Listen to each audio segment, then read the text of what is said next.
சொந்தம் கொண்ட சுந்தரியே, சாமி கிட்ட சொல்லி வச்சு சேர்ந்ததிந்த செல்ல கிளியே.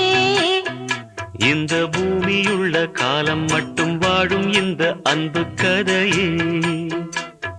முத்துமணியே பட்டு துணியே, ரத்தினமும் முத்தினமும் சேர்ந்து வந்த சித்திரமே, சாமி கிட்ட சொல்லி வச்சு சேர்ந்ததிந்த செல்ல கிளியே. இந்த பூமியுள்ள காலம் மட்டும் வாழும் இந்த அன்பு கதையே.